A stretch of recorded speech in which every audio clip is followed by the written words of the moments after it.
እግዚአብሔር ያለው ሰው ሁሉን ይችላል። በሃይማኖት መካንነት ተችሏል።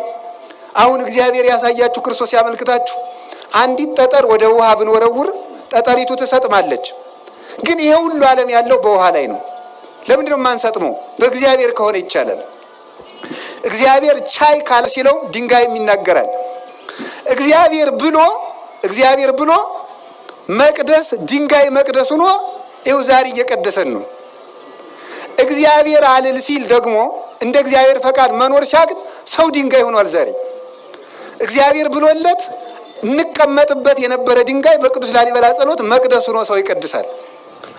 አልልልን ብሎ ደግሞ እኛ ዛሬ ድንጋዮች ሆነናል። ተነግረን አንሰማም። ቀዝቃዞች ነን። የሃይማኖት ወኔ የለንም። እግዚአብሔር ስትሰደብ ዝም ነው የምንለው። ዝም ብለን ቁጭ ብለን እንበላለን፣ እንጠጣለን፣ ይመሻል ይነጋል። የሀገር ጉዳይ አስጨንቀን፣ የቤተ ክርስቲያን ጉዳይ አስጨንቀን፣ ለሀገርና ለቤተ ክርስቲያን መጨነቃችስ ቀርቶ ለራሳችን በተጨነቅንለት። ለራሱ ያልሆነ ህዝብ ለሀገር ይሆናል ብላችሁ ነው? ለራሳችን እኮ አልሆንም። ነፍስህ ርቧታል፣ ስጋውን ብላ፣ ኧረ ማን ይሰማል? ነፍስህ ጠምቷታል፣ ደሙን ጠጣ፣ ማን ይሰማል? ተራቁተሃል፣ ክርስቶስን ልበስ፣ ማን ይሰማል? አሞሃል፣ እባክህ በንስሐ ታከም፣ ማን ይሰማል? ተው ከሰማይ ቤት አትሰደድ፣ የሚሰማ የለም። ሰው ድንጋይ ሆነ፣ ድንጋይ ሰው ሆነ። ላሊበላ እንደምታዩት ድንጋይ ሰው የሆነበት ሀገር ነው ላሊበላ። ምን ማለት ነው? ይሄ ድንጋይ ከሰው በልጦ ይመሰክራል፣ ከሰው በልጦ ይናገራል፣ ከሰው በልጦ ይቀድሳል። ግን እዚህ ያለ ነው ወጣቶች ግን እንደዚያ ናችሁ። እንዳትቆጡ፣ የሰውዬ ሊሰድበን የመጣ እንዳትል። ወጣቱ አሁን እዚህ ላሊበላ የምትኖሩት እንደዚህ ድንጋይ ናችሁ። አሁን ወደ መቅደስነት እንደለወጠው ቅዱስ ላሊበላ መቅደስ ድንጋይን መቅደስ አድርጓል። ድንጋይ የሆን ልጆቹን እኛንም መቅደስ ለመሆን ያብቃል። ሰው የእግዚአብሔር መቅደስ ነበረ፣ ረከሰ። ዛሬ የኃጢአት ማደሪያ ሆኗል። በእውነቱ ማለት እግዚአብሔር ሲል ድንጋይ ሰማይ ሆነ። ላሊበላ ማለት በኢትዮጵያ ያለ ጽርሐ አርያም፣ በኢትዮጵያ ያለ ገነት፣ በኢትዮጵያ ያለ ብሔረ ሕያዋን፣ በኢትዮጵያ ያለ ብሔረ መላእክት፣ ሰባቱ ሰማያት ላሊበላ ውስጥ አሉ። እንደምታውቁት ቻል ሲል ነው። አሁን እግዚአብሔር ያሳያችሁ በመጽሐፍ ቅዱስ ተጽፏል። እኔ አሁን መጽሐፍ ቅዱስ ስንማር ከሚደንቀኝ ነገር መካከል እግዚአብሔር ኖህን እንዲህ አድርገው ወርዱን እንዲህ አድርገው ቁመቱን እንዲህ አድርገው መርከብ ስራ አለው ይላል። አሁን ለእኔ ቢነግረኝ እንዴት አድርጌ ልገጣጥመው ነው እላለሁ። እኔ አሁን እግዚአብሔር እንዲህ አድርገው ገጣጥም ቢለኝ አይቻል አውቅም። እንዲህ ያለ መርከብ ይቻላል? አሁን የኖህን ኖህ ከሰራው በኋላስ ቢሆን እንዲህ አድርጋችሁ ግጠሙ ብንባል መግጠም እንችላለን? አንችልም። ተመልከቱ፣ አይቻልም። ከአንድ መቅደስ ሰማይን እቀርጻለሁ ብሎ ማሰብ እንዴት ይቻላል? ለሚያምን ግን ይቻላል። እምነት ላለው ከአንድ ድንጋይ ሰማይ ይሰራል። ቅዱስ ላሊበላ ምድርን ሰማይ ያደረጋት፣ እኛ ደግሞ ምድርን ሲኦል እያደረግናት ነው። እንዲህ አለ ቅዱስ ሳዊሮስ፣ ወኮነ ሰማይ ዓለመ ወዓለምሂ ሰማይ ኮነ ወስብሐት። ተመልከቱ፣ ለዘወለዶ አብ በምስጢር ዘይትረከብ ወለደቶ ቅድስት ድንግል በምስጢር ዘይትረከብ ወስብሐትኒ በውስተ ሰማይ ኮነ በዲበ ምድር ይላል።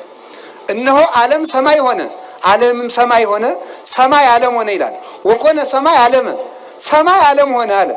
ወዓለምሂ ሰማይ ኮነ፣ ዓለም ደግሞ ሰማይ ሆነ አለ።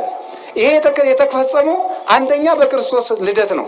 ሁለተኛ በቅዱስ ላሊበላ ዘመን ሰማይ ዓለም ሆኗል፣ ዓለም ሰማይ ሆኗል። ዓለምን ሰማይ፣ ሰማይን ዓለም ያደረገ ብቸኛው ንጉሥ ቅዱስ ላሊበላ ነው። ዓለምን ሰማይ አድርጎታል። ለምን? ሰማያትን አምጥቶ እዚህ ያሳይቶናል። ስንሞት ብቻ ነበር እኮ የምናየው መንግስተ ሰማያትን። መንግስተ ሰማያትን ማየት የሚቻለው ሙተንም ለዚያውም ከጸደቅን ነው። እንደ ሞትንም እኮ አናየውም። ገና ደግሞ ክርስቶስ ሲመጣ ነው። መቆያችን ገነት ነው።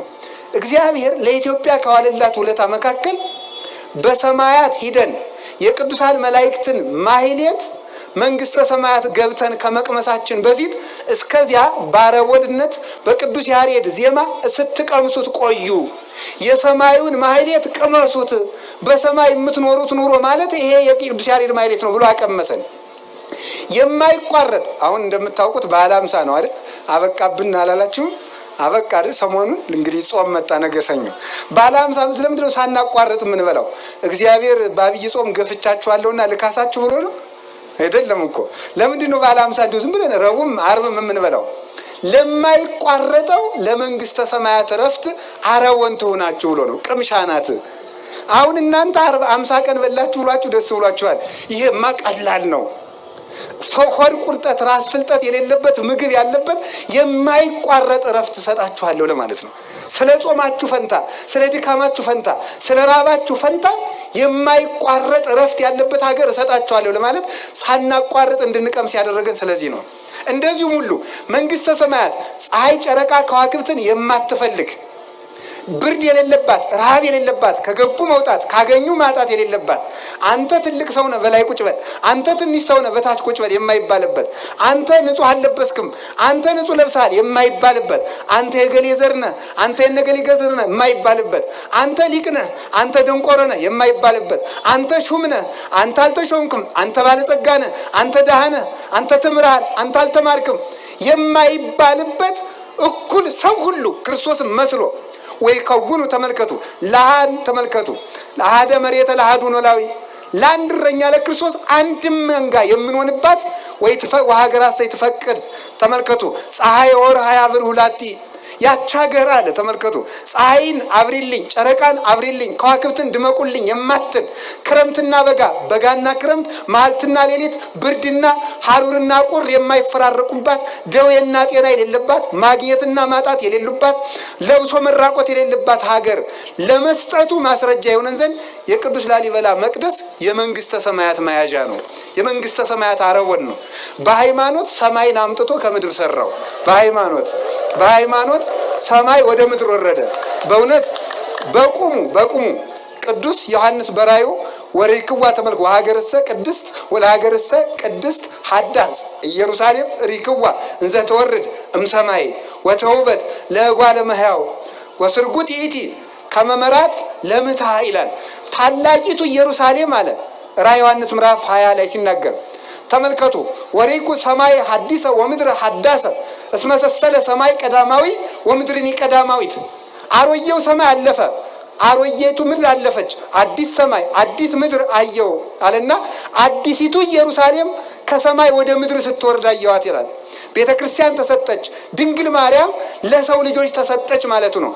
በቁሙ ግን በሰማያዊት ኢየሩሳሌም ክርስቶስ ከመጣ በኋላ በቀኙ ለመቆም ካበቃን ዓለም ሳይፈጠር የሰራውላችሁ መንግስተ ሰማያት ኑ ውረሱ ብሎ ከማስረከቡ በፊት ቅዱስ ላሊበላ ሰማይን አውርዶ ኢየሩሳሌም ሰማያዊትን አውርዶ ያሳየን የሃይማኖት መስታወት ነው። እሱን የሰራልን እግዚአብሔር የተመሰገነ ይሁን። ቃላት አንዲቱ ጠጠር ባህር ውስጥ ጥልቅ ትላለች። እግዚአብሔር ቻል ስላለው ግን ዘአጽንዐ ለምድር ዲበ ማይ፣ ይሄ መሬት ያለው ከውሃ ላይ ነው፣ አንሰጥምም፣ በሱ ጸንተን እንኖራለን። እግዚአብሔር ቻል ሲለው ሁሉ ይችላል። እግዚአብሔር ቻል ካለው ጠጠርም ተዋግቶ ይገላል። እግዚአብሔር ካላለው ደግሞ ሰራዊትም ማመድ ይሆናል። እግዚአብሔር ተናገር